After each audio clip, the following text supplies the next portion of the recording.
Ayo. Ayo. All right. Well, welcome back. Thanks again. Welcome back. Yeah. Thanks for tuning into the still we not still don't have a name yet. podcast that maybe you guys have submitted some names for us or whatever, or maybe we picked one in the next half hour, but we're still not there. That's okay. That's all right. But you're here. Thanks for being here. Yeah. You know? Yeah. Thanks for still sticking with us. That's right. So today we decided we're going to talk about what's been going on lately.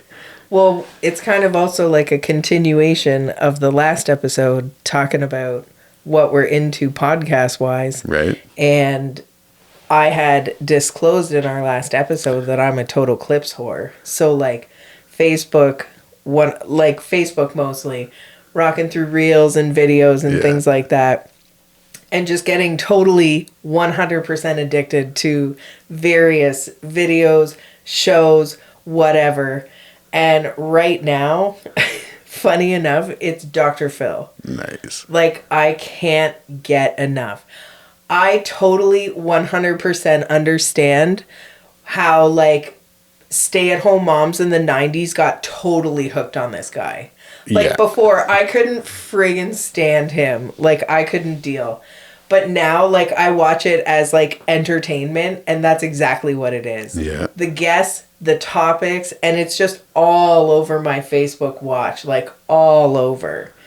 It's I just love all the episodes. Like, marital cheating, kids out of control, you know, mother-in-laws, neighbors. Like, it's so good. Is it basically, like, the Maury Povich replacement? Like, is that where he's at now? Because, like...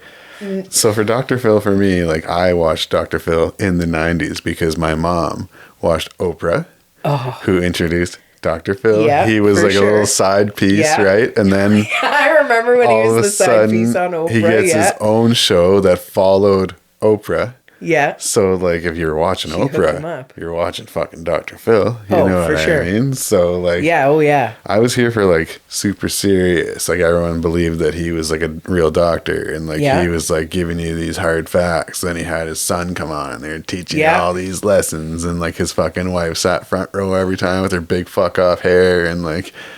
She seems like a lovely lady. Yeah. But she kind of scares me. She seems like a bit off, eh? You see it in her eyes, like crazy eyes. Yeah. Yeah, exactly. And I know she does a lot of good for a lot of different organizations. And no disrespect or whatever to her, but I'm a little nervous. Right. She makes me nervous. So anyway, like, I was getting at, like, Dr. Phil used to be super serious. So has he...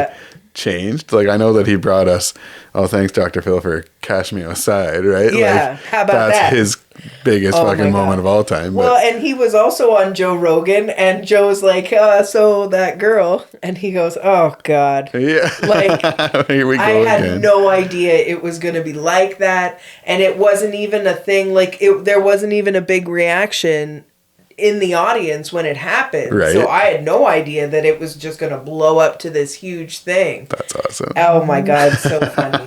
He's definitely less serious. Like, he's still serious, but, like, less serious. But just the people that they have on, just the stuff, like, I'm hooked. I'm all in. Just the topics, the guests, his, like, little catchphrases, all of it. Oh my God. That's awesome. I totally get why these stay-at-home moms in the 90s were, like, so hooked. Now, it's funny that you say Oprah because I am not, no thank you. You don't do that, Oprah. eh? No. Never in your life? Like, I've seen it. Right. I'm just not, that's not who I went to. Like, now we're going to get into a different topic, but, like, that's not who I went to because in that day and age, in the 90s. In the 90s. It was the 90s. If you know, you know. There was Sally, Jessy, Raphael, Jenny Jones, Ricky Lake, Maury Povich. You're right. Montel. Well, like, we're not in the States, but the States had, like, Donahue. And what's that other guy? Anyway, It's just so good. Like, there was better not options. Who I went for. And I agree. Like, I only watched it because of my mom. Jerry Springer, yeah. Jerry Springer was awesome. 100%. Holy fuck. Like, but I feel like Maury Povich is like the G-rated version of Jerry Springer, and Dr. Phil's like the G-rated version of Maury Povich. It's like it is more like psychology and like, you know, working shit out rather than like fat babies paternity tests, like whatever. Man. I love when Dr. Phil does the lie detector test with the OG Jack Tremarco, like, and I'll be like, because right now I'll like have it playing while I'm driving, like just the like the 45-minute episodes. Yeah. And every time, like, we'll bring out Jack I'll hear him like, well, we'll bring out Jack Tremarco. I was like, yeah, Jack Tremarco, yep, he's gonna get to the bottom of this. And if there was like a different lie detector test taken before they got to the show, like they would debunk that lie detector test. Yeah, exactly. You know, covering more than one topic, and Jack Tremarco's the man. R.I.P. I bet I'm fucking thinking of the same guy. Like, this is the guy that's been on every TV show imaginable doing lie detector tests. Yeah. Did he die? Yeah, he did. When? That I'm not sure of. Like, is it recently or like a long time ago? Am I just out to lunch on this guy? I don't think it was super recent. Okay. All right. Well, hey, R.I.P. man. I mean, yeah. He was the OG lie detector man. Yeah, he was the go-to guy.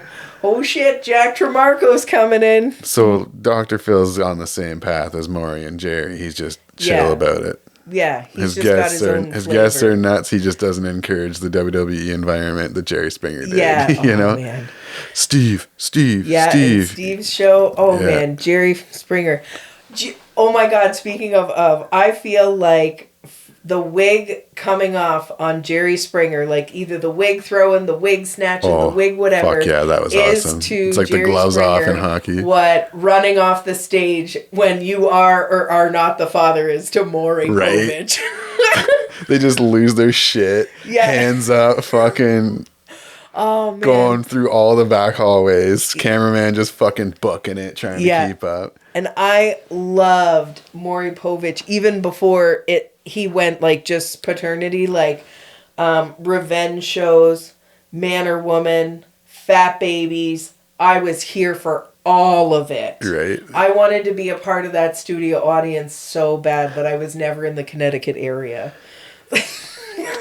And why would you be, you know? Right. Like, live in Canada. Yeah. Hey, Mom, they always Dad, had that at the end of like every talk show. If you want to be a part of the live studio audience, call this number. Call this number. I fucking wanted to be on Maury Povich. That would have been part of the studio awesome. Audience. Yeah. Another one, like, clearly, like, Price is Right. Like, doesn't everyone have a dream to be on the Price is Right? Yeah, there's always, like, one show you, like, fuck me, that'd be the best. A part of the studio audience for. Yeah. And, like, for me, it was definitely Maury Povich. Fuck yeah. Whoa. Oh, they're just like, and they lose their fucking shit. It's the best. Oh, boo. Yeah. It's like fucking wrestling, but like G-rated version. Different. Yeah. Everything's like a G-rated version. As fuck. That's awesome. Ooh. Fuck. So but yeah, no, Dr. honestly, Phil's got you. I get it. Yeah, right now it's basically divided up into like Dr. Phil and like this one other podcast called OKOP, where it's just these like younger kids just reading off like their Reddit stories of like, am I the asshole? And like basically most of like, am I the asshole? Yeah. And things like that, which are really like, those are fun. Those are fun though. Yeah. That's a good time. Yeah, that's a good time too. But like also, there's been like so many others. Like, have you ever seen Married at First Sight? Like, or heard of the show? Yes, my mom watches that shit, and I'm like, how are you actually watching this shit? So what I got hooked on is the Married at First Sight Australia. Yeah. It is so good. Yeah. Oh, it's so good. It's so good. Like the different couples, the stuff they get into. I don't know what it is about it because like I like Australian and British TV. Like I'm a big Gogglebox, E4, like all this other stuff, like British. I don't know, like, and you know me, like I really like Jersey Shore too, but Geordie Shore, way better. You think like, so? 100% I do. Wow. 100% I do. Hot Even take. though, like, I'm still 100% Jersey Shore. Like, right now with their family vacations and popping off like that, it's awesome. Still so good. Yeah. But, like, also, the thing about me is I love bad TV. Yeah. I fucking can't get enough. I cannot get enough of bad TV. Sister Wives, like, Jersey and Geordie Shore... Like, basically anything from MTV. Like, I just love it. Oh, man. Did you hear about MTV? They're shutting down. Oh, are they really? Yeah, MTV Canada's shutting it down. So now we're fucked. We can't watch, like all remember Much Music? Like, now... Okay, so we could definitely do a show based on, like, the old school, like, 90s, early 2000s MTV shows. Like, remember that one in the bus? Like, where this, like, one person would give their intro and then they would meet, like... however many people go on dates and like say like yes or no. Oh yeah, what they would all hang out in the bus. Like, yeah, all it was like a fucking fucking party bus, like stripper bus, and they dated on that bus. What the fuck was that? And they would watch the other people on the date. That was on MTV, like as much as like fucking ridiculous is now. You know what I mean? That fucking show, like it's like the MTV is only for that show. Yeah, and like. That used to be on, like, what was that called? That was a dating show. Fuck yeah, I know what you're talking about. Like, I can see it, but I can't get the name. I can't read it. Yeah, I know what you're talking about. I know exactly what you're talking about. But yeah, what I think is awesome about you is, like, you love getting, like, DVD seasons of shows. Oh right? My God. You'll just, like, some of the shows, like, I think, what is the last one? Like, we got you for your birthday or something like that. You got me How I Met Your Mother. Right? Like, you were so, like, late to that party. But how cool is that, like, you got to just... sit through that at your own pace. Yeah. On your DVD. Fucking, that's, I like that. Well, and I mean, like, I know, like, there's streaming and all this other stuff, which I do have. For sure. Not, like, just DVD only. Yeah. Oh, yeah. Must be hard copy only. Yeah, exactly. But, like, if your internet goes out, like... Exactly. You're if set. If you're camping, like, you know... Yeah, I do. 100%. Like, DVDs. So, I have to say this because... the best one I own and found was I was at the Beat Goes On in Guelph and I found the entire series of classic, like, original Roseanne. Wow. The whole entire series. I had one of the, like, I was just, like, freaking out, like, must get 2 cars, like, start the car. Oh my God. Yeah. Take it immediately so that nobody else sees it and like nobody else knows I have it. That's like, awesome. I'm sure the people that were working there probably thought I was trying to steal it, but no, I'm just like, no, I need to get this is to coming the cash home with desk. me. This needs to come home with me. Oh my God. Do you remember how much you paid for it? No. Didn't give a fuck. Exactly. Well, it was like from the Beat Goes On, so that's what I'm saying. It was like that's used, and it. I like, love the Beat Goes On. Broken. Like, so oh yeah, me too. Before like Spotify came around, like I can remember like in like 2010, I was like, I want to listen to like all of Ozzy Osbourne's albums because like, why the fuck not? Yeah, why the fuck not? So like, how do you do that back in the day? You buy the motherfuckers, but I was like, I'm not gonna pay full price for this shit. You know it's out there. I dropped my phone. Boom. And kaboom. And you know, like it's all out there. So I was like, Beat Goes On. So, and like, and the best part about them is if you go on their website, you can have like, if it's because they have stores all across fucking Canada, you can have shit shipped to the store that you're closest to for free. Yeah. And then you go pick the shit up, and it's like, so you would like make like an order of like 10 CDs. It would cost you like maybe $50, and like. No shipping. You can ship it to the store. No shipping. So what if it's used? If it plays, it plays. Who cares? Exactly. Who cares? Love that shit. And they buffer it up for you so it plays. Yeah, they have that little fucking machine there. Yeah. Fucking right. I forgot about that. They do. They put it through this little motherfucking. They're all nice. Hell yeah. Hell yeah. What else was that? Oh yeah. So last night when I was at like Friday night beers, I was talking to one of the guys there, and he was talking about CDs and stuff like that too, and we were talking about like, I'm pretty sure I got this right, the Clubhouse subscriptions. Yeah. Like when you'd like mail away for like whatever. Yeah. Like CDs for like pennies. Yeah. The day my dad got that, oh my God, I was so excited. So excited. Oh, fuck Looking through all the music available, just like, we got to pick, like, my brother and I got to pick, like, 5 or whatever each. Yeah. But it was like a monthly thing, so we got to keep doing it, because he let us get a couple, like, with his thing. Yeah. Oh my God, that's where I got, like, a bulk of my CDs that I had when I was younger. Yeah. Those were my early CDs as well. Yeah. It was at Maxwell House, I think, or something like that. Or, no, that was the coffee. Yeah. Wasn't it? Something clubhouse, some kind of house. Everyone that knows. Yeah, it was some kind of house. You know what we're talking about. But yeah, you could get like fucking 10 CDs for like a penny or something like that. That's what they sold it to you as. Yeah. But it was basically, you could, but you had to also pay for this monthly, and it also kept going. Yeah. And it was kind of like a bit of a fucking... It was kind of horse shit, but it was a cheap way to get CDs. At the end of the day, it was cheaper than going to like Sam the Record Man. Remember when CDs first came out? Those things were like 30 fucking bucks. So expensive. And it's like, fuck that. I don't have that kind of fucking money. No, so these like fucking subscription services actually made some sense. So like some of my early CDs also, because like if you had parents that weren't lame, they all took a swing at it. You know what I mean? Yeah. Everyone in the 90s, I think, took a swing at that shit just to see how good is it. And it worked out, because like... Yeah. That's when CDs came out in the 80s, but like they were getting hot in the 90s, right? So like it came out in the 80s, but only no one was having that shit. Yeah, you're rich as fuck. But then eventually the technology came around, like it was affordable to have a fucking CD player, and then that's when you had to get CDs, and like I remember like fuck, what did we get off of that shit? Like I know like the first like No Doubt album. I know we got that. That's what I got on my first thing. Nice. Yeah. So it was like Alanis Morissette's Jagged Little Pill. Yeah, that sounds about right. Yeah. The No Doubt's Tragic Kingdom. That's the one. The Romeo and Juliet soundtrack. Yeah, that was a good one. Yeah. Probably something in a Big Shiny Tunes. Absolutely. Canada. You know what I mean? You have to be from Canada to love those. And like, who didn't love fucking Big Shiny Tunes? And you were so fucking jacked. So you could not wait. And like, they came out right before Christmas, you always got it for Christmas. Like, and then that's what you were listening to that day.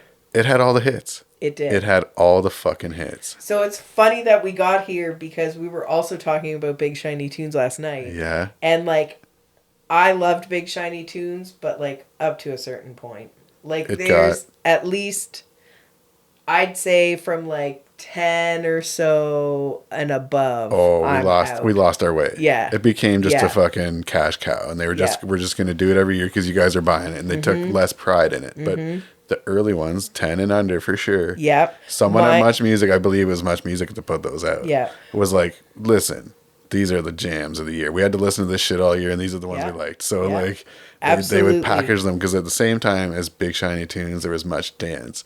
And Much Dance. Fuck yeah to those. Now, those were so good. Now Much More Music. Much Dance. I liked the Much Dance and Big Shiny Tunes because that was Canadian influenced. Yeah. Once you started getting into the Now, that was clearly American made. But that was why you liked it. Because let's be honest, growing up in Canada has its perks, but we also have these like rules on all of our radio stations and all of our TV stations. There's so much has to be Canadian content, and this, that, and that. And like, no disrespect to Canada, but like, it's not all good. It's not good. But I like that about I love that about Canada, because like, gives us character. Yeah, and if that had never happened, like, then the platform wouldn't be there for all the people that are there. There is no way Trailer Park Boys would have gotten to us. Right. Without all these guidelines. Yeah. And I'm here for that. Where I was going with this is the benefit of the Now albums was with all American heavy shit. The shit that wasn't on our radio stations. So it was super cool to get like the top 20 fucking pop songs or whatever the fuck shit it was. Somebody made the argument that 5 and like, I said 10, but they said like Big Shiny Tunes 5 and lower is the best, which for sure. I mean, number 2, I think we can all agree that number 2 was the best. Yes. I agree with the take on the 1 through 5 is better than 6 through 10. Absolutely. Yeah. I feel like we need to revisit the whole list, because I do feel like there's at least one between 5 and 10 that was notable. For sure. Yeah. I feel like I have 2 copies 7 was good, I think. I feel like, and I have 2 copies of 5.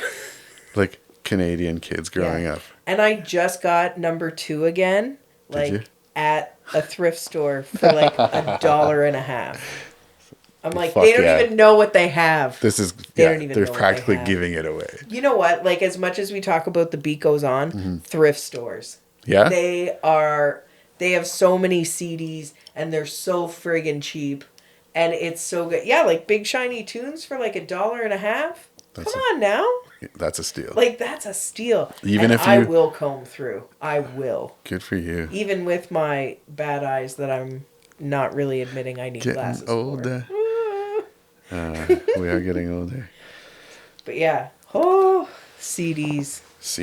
And like that fucking subscription was sick. Yeah. Oh, that was DVDs sick. Were expensive too. Man, DVDs were the most expensive. Do you know what's crazy is that kids these days will never experience Blockbuster, and like what a big deal that was.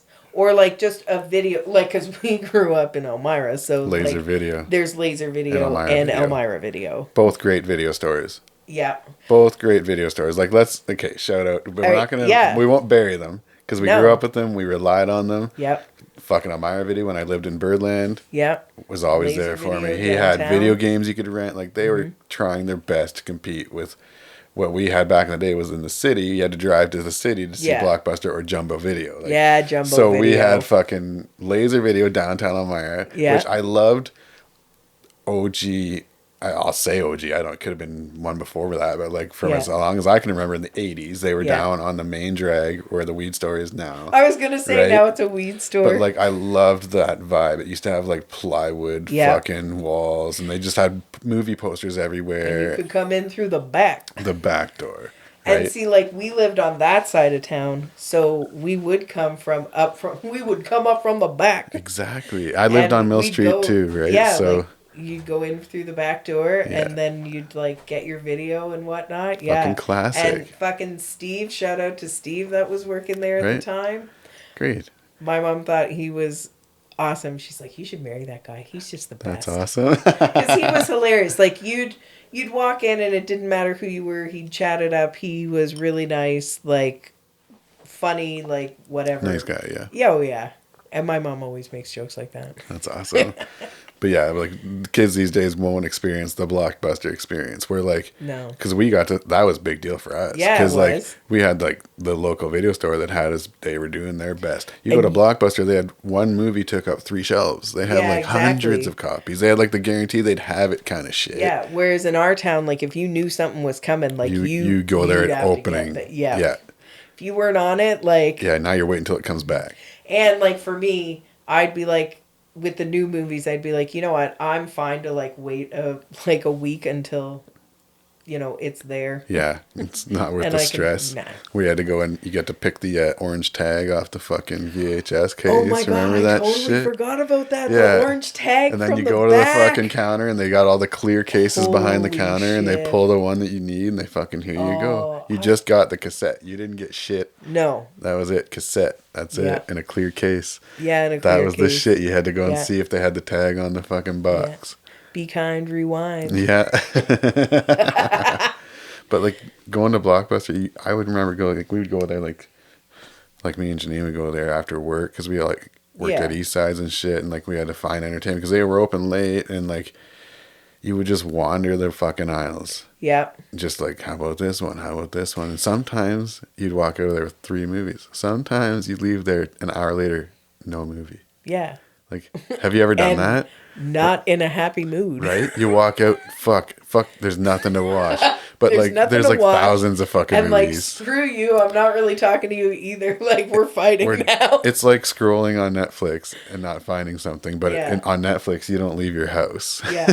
You're not like, you don't have to have the embarrassment of leaving the store empty-handed. Right? But you did sometimes. Yeah. And like Jumbo Video, they had popcorn. So like you could run through like a few bags of popcorn before you pick your shit. Exactly. Oh, fucking video stores. Yeah. I remember like yelling at one of my friends that I hated my life when they were in it just because we could not.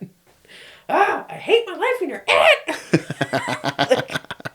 We can't find a video. Like, this is the worst. That's awesome. Yeah, you walk in as friends, you leave as enemies if you walked out empty-handed. I didn't have that experience. Some people are passionate. Yeah, passionate about their rental experience. Yep. That's crazy. I loved Elmira Video. I don't know if Laser ever did it because, like, at that time in my life, I had moved over to the old Birdland. The old Birdland. I'm just going to hit up Elmira Video. It's just around the corner. Yeah. He had video games. And that was a game changer for me. It's like, because, like, growing up as a kid, like, yeah, like, we didn't have everything, but we had things. Like, we had Nintendos. We had Super Nintendos. Like, my parents did a rocking job. And, like, we just didn't have, like, all the games, right? Well, it's like, yeah, because like, the games are expensive. Because you're regular people. Yeah, because games are expensive. So all of a sudden, I can go to the fucking video store and rent one for, like, $3. Yeah. That shit was awesome. To, like, play the games without having to buy the games. It was awesome. For me, that was a fucking game changer. So, like, I loved that shit. There you go. That was my memory of Elmira Video. That was my video game hookup. I don't know. I don't think I've ever rented a game from Laser Video. I don't know if they did it. That's not to say somebody else didn't. Yeah, so I just don't remember ever doing it. Yeah, me neither. Fuck yeah, but that was the best part of, like, Blockbuster. Eventually they did video games as well, and you could take them for, like, weeks on end. They had remember, like when things were getting hard for them, they had no more late fees, which was also what buried them. But that was the best. So you'd rent a game. It's like, I'll bring it back when I'm fucking done. See you later. Yeah. It was great. And basically after a certain point, they would just, like, you bought the movie, like, over and over with your late fees. Right. Late fees were rough, though. Yeah, they were. Like, when they were enforced, you fucking tried your best to get it back. Like, what is, like, 2 days you used to have it? And it had to be by, like, 5 o'clock, like, on the second day. This ain't the fucking library. You're going to pay here. And they charge you. And then if you forget one for like a week, which we've all done, right? You're like, oh yeah, I forgot I had that still. Fuck, I take it back. You take it back to Laser. Like, yeah, thanks for the $30 in late fees. Yeah, it's like, well, then give me the movie. Can I just keep it then? Give me the movie. Like, are you kidding? Like, I know you didn't pay this much for it. I know you got this at a fucking some wholesale fucking cost bullshit. Exactly. And like, go fuck yourself. But you like, got some sort of backdoor deal. Yeah. Like, fell off the back of a truck kind of thing. Oh man. So one time I tried to buy a movie from Elmira Video. This was before, like, so back in the day, like, buying movies wasn't like as easy as now it's easy as fuck. But like, even growing up, like, you could go to Walmart, whatever, find a rack of movies. That wasn't always the case. It used to be like you went to the video store, you rented those motherfuckers because you weren't buying movies. That was like not so common, right? No. So I went to try and buy Scream 2, I think it was, right? Okay. From like Elmira Video in like 1997. I think that shit came out, right? He's like, oh yeah, we can get it for you, but like it cost you $130. Because, like, that's how much, like, the movie companies were charging for shit. Because they were all like, oh, it's all rental companies taking them on anyway. So, like, they just had, like, that was how they were fucking everybody. So, it's like, if you wanted to buy a fucking movie and, like, just go and buy one. Yeah. That was what it was like. It was like, $130 for a movie? Get fucked. Yeah, exactly. I did not buy said movie. No. But the best thing you could do is wait until the movies were, like, 3 months old and the rental places are clearing their rack. Yeah, because they buy so many. And then you buy them for cheap as fuck. Then you buy them for cheap as fuck. Yeah. Like, if you just need to wait a little bit. Like, be patient. And I've noticed that so much, like, nowadays, more and more, people are trying to, like, people our age are trying to keep up with the Joneses. And there's a part of me, like, that's like, well, I'll just, like, I'm just right behind you for... You know, you bought this sofa, you've decided to paint your house another color. It doesn't match. I'm getting rid of this perfectly not used sofa. Yeah. Well, I will take that. I will take that all day long. All day. Yeah. I agree. I'll keep up with the Joneses right behind you. Yeah, whatever makes you happy. It's like living a simpler life is easier to maintain. For the show. And if you're not like worried about that shit, then you can save by like being patient in life sometimes. Well, and like for me, like I don't want to have anything new because I want it used so I can use it, because for me, if something's brand new, I feel like I have to protect it. And the second anything happens, anything goes wrong. It's devastating. Even a little nick in the corner, like, well, I don't even want this now. Oh yeah, I'm the same. That's why I can't have nice things, right? Yeah, like, exactly. I fucking went through that with like my cars. I had some cars that I like to keep nice, and it's always someone else that dings it. It's always something else that happens to it, and it fucking makes you so mad. So then the like last couple of cars we got, I wanted the one that's already been abused. I went to the car lot and I loved the color. I loved the mileage. I was like, this is the car I want. I walked around. Yep. Dings on every fucking corner. I was like, thank you. Because then it's like, it's already happened. And it's like, so the next one's still going to bother me. I'm still going to be mad about it, but it's like, well. Yeah. It's not going to bug you as much. It's already got fucking character. So. Yeah, that's my new motto. It needs to be used so I can use it. That's right. Yeah. I like nice things. I like to keep them nice. Yeah. And then all of a sudden, that's your main goal is keeping it nice. And so that's fucking stressful. Fuck and that. The second anything happens, it's like, no matter how bad or not, like it could be like a small ink stain. It's like, ruined. Fucking ruined. I hear you. I'm the same way. I'm that same kind of crazy. So I've decided like I can't buy stuff new. Like it's not worth the stress. So I can use it. Yeah. Not worth the stress. No. And the savings are pretty nice. Yeah. I think that's why I just can't see myself getting a new car for that exact reason. And knowing exactly how much I would have to be a lottery winner or come across some random job that pays me $200K a year where I don't have to care about money at all. Yeah. Before I buy a new car. I can't. Because the fucking depreciation would first of all stress me out. And then I drive it down the corner and I'm like, let's celebrate getting the new car, get a little fucking Dairy Queen. Some little girl comes out, fucking ka-chunk, throws her door at your door. Guess what? You just got a new car with a ding in it. Yeah. Fuck that shit. Oh, exactly. That's the thing. Knowing as much money as I'm going to lose the second it drives off the lot. Just as soon as it's on the road, you've lost this much money. And I get, for some people, that's what works for them. That's what they like. That's what they want. No disrespect to any of that choice. Exactly. Yeah, absolutely. You do you in this world. Whatever makes you happy. Exactly. For sure. Even if I won the lottery, I just couldn't. I couldn't. Even if I have all that money, I don't care. I know what I'm losing. And I just can't. I can't. And I can have that same vehicle 2 years later for that much less. Yeah. And then it looks new. Who's going to not tell me? Get her who's buffed, going to know that is or is not brand new or just under brand new? You can polish any turd. You could take the car you're driving right now to a detailer, get her buffed. It'll come out looking brand new. Mm-hmm. You know, that's what's cool about cars. Beautiful pig. That's what's cool about cars. Yeah. If I won the lottery, I would definitely have a problem purchasing cars, but they wouldn't be new cars. No. I would need to, first of all, I don't know what I'd spend. This is a different conversation altogether. I don't know if I need to buy the garage or shop to keep them all first, or I'd just start buying cars because I'd go for all the classic fucking cars that you've always dreamed of having. Because if you win the lottery, you can have them. Yeah. Because being a regular person to fill out that dream list. Motherfucker. It would have to be... The prices are pretty high nowadays on all those dream cars. It would have to be a garage or shop for me because I would not trust them. Even if it was a piece of shit, that's my piece of shit. That's my piece of shit. And you're not fucking... your parents... I need to have this. They still have the El Camino. Oh, yeah. That's a gem. Dart. You know what I mean? Yeah. That's the dart fucking right. Shit. That's that shit. You know what I mean? Yeah.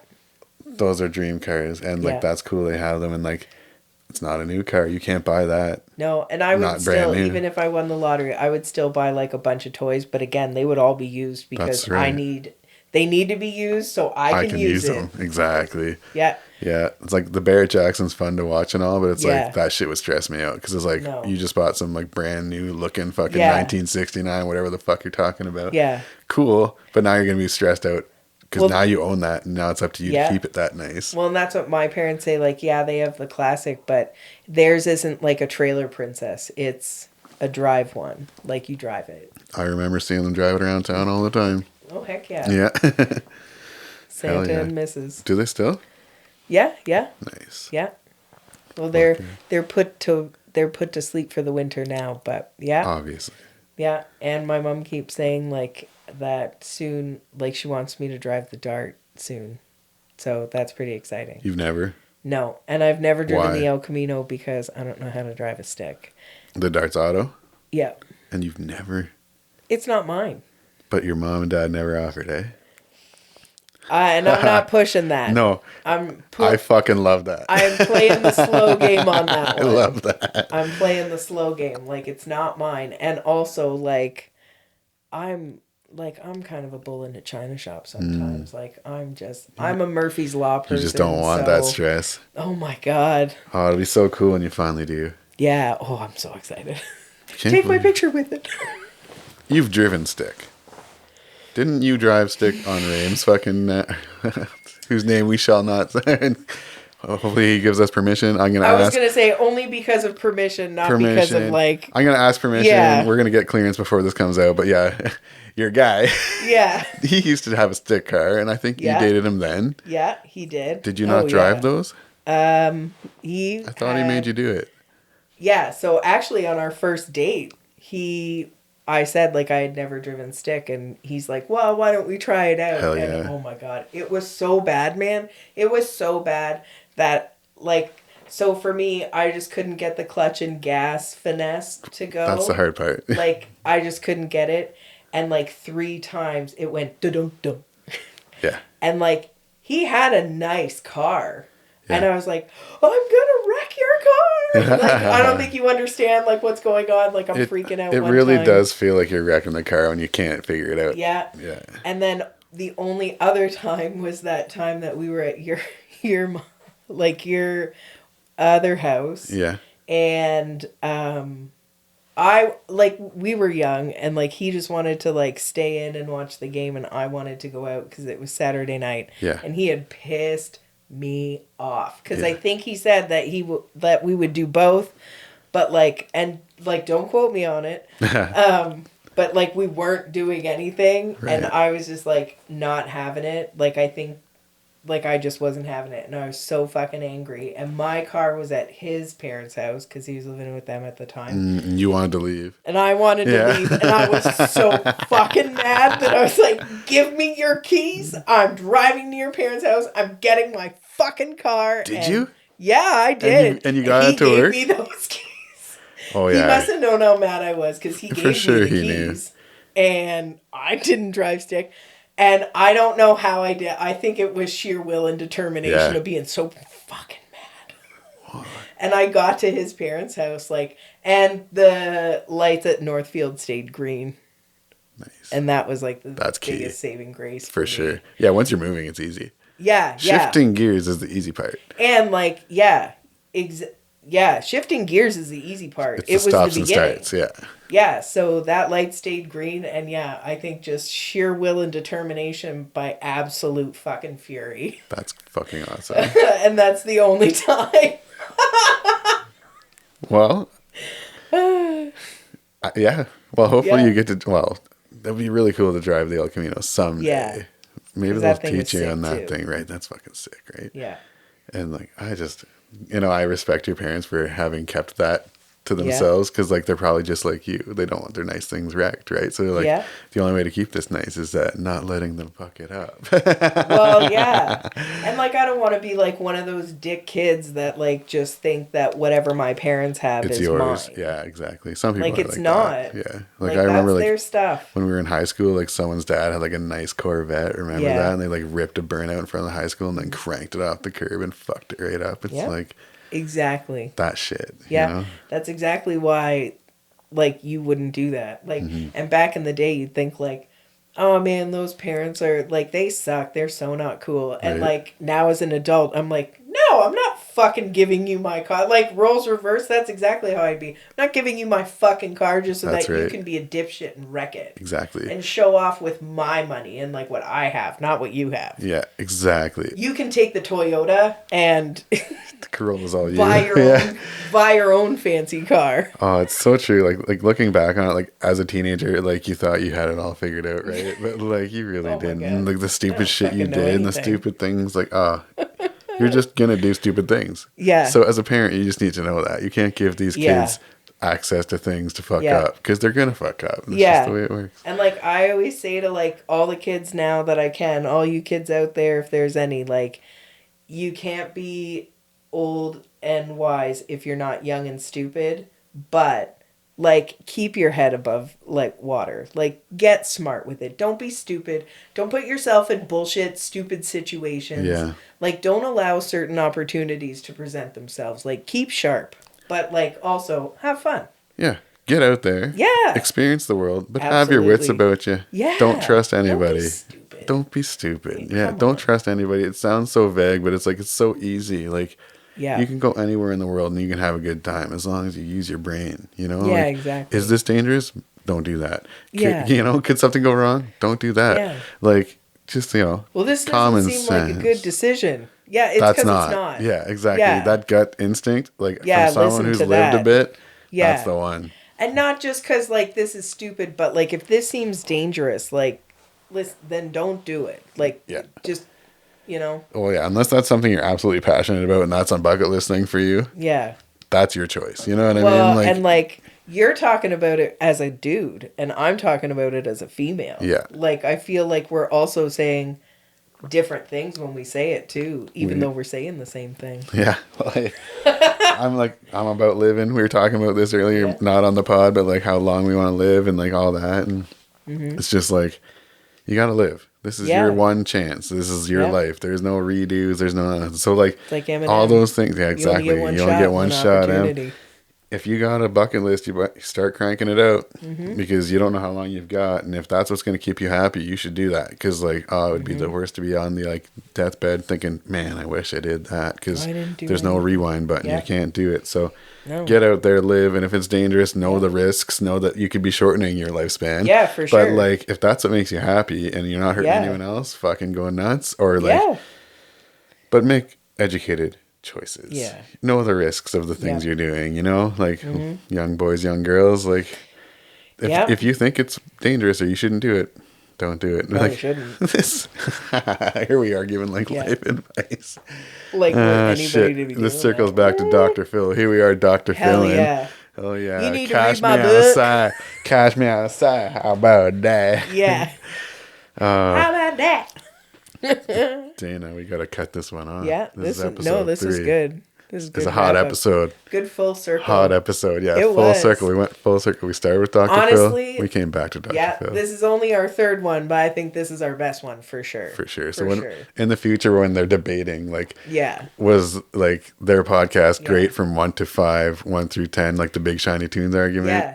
This one's coming up. Yeah, and it's like fucking Brooklyn Nine-Nine, Rose's voice in the beginning versus Rose's voice through the rest of the season or like the series. The whole you know series, what I mean? Yeah. Like I feel like the first two was like Rose's high voice, and now we're getting into we're really getting into the character. That's right. Yeah. That's character development right in front of your eyes if you're watching on YouTube. If you're listening on hopefully Apple Music, and I don't know, we'll try and figure out Spotify. I'm sure it's possible. Any place you can find a podcast. Wherever you can find our podcast. Yeah, wherever you can find our podcast. Yeah. All right. Well, thanks for tuning in this long. You got bonus content this time. Exactly. Damn, free of charge. Shit. Eggs and ham. Well, thanks. Until next time. Yeah. See ya.